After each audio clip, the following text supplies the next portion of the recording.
So, sensory motor psychotherapy is rooted in Hakomi. So, there's an idea of being able to integrate in what's happening in the body and the body processes, and being able to have an awareness of that. And so that's rooted in that. And I don't think it says that in the packet, but I can talk a little bit more about that tomorrow as well. But you can integrate in these other different disciplines. But this is the book that is the sensory motor psychotherapy book.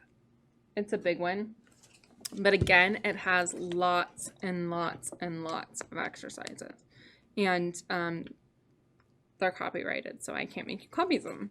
But it has really nice information in terms of being able to think about different ways of how you talk to the body. And this also has this one has a little one called it's a little assessment tool. All these kind of have their own little assessment tools, and you kind of have to gauge what you like. But I'll talk to you about this one real quick because I think it's a nice one. It's called The Wisdom of the Body, Lost and Found. And so it has, a bunch of statements about your body. I'll read you a few of them. And then the person would say strongly agree, disagree, neutral, agree, strongly disagree.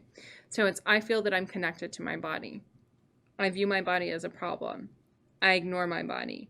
I override my body by powering through. I feel that my body supports me. I'm content with the way I look. I am disappointed in my physical strength. So here's the issue that I have with these. I feel like they're really negative. And I feel like they're very triggering. But I feel that they're okay if you want to ask them in relationship. But they're very, very vulnerable. And if you're just building safety in the relationship, you would want to ask somebody if it was okay. I would ask if it was okay if I asked some questions about their relationship with their body. And if they say no, I'm going to respect that. I'm going to respect that we have probably not established enough safety in our relationship for me to go there. And so some of this work is also patience. And they also have another piece. It's an add-on piece here, which might, be more something that I might use, which is like fears and hopes. And I often will do a piece like that with people, like, top 10 fears, and then, what do you hope? What are your hopes? And that might be something that I personally would be more likely to engage with.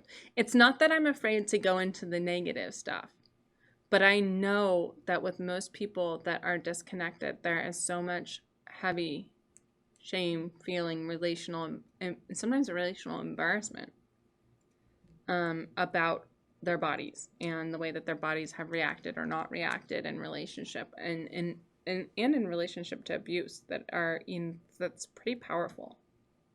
So I feel like with certain people, I will tread a lot lighter on that. And a lot of people have an over-identification of negative with their body, especially if you're working like with body dysmorphia or like anything that involves, eating disorders or things like that.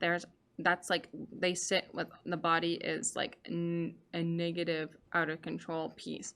So I'm not sure if I already know that as a piece of background information, I'm not necessarily gonna go into negative body stuff. I'm more likely to focus on where do they feel good, what parts do they like, those type of things, because I already know that they don't like a lot. I don't need to ask about that again.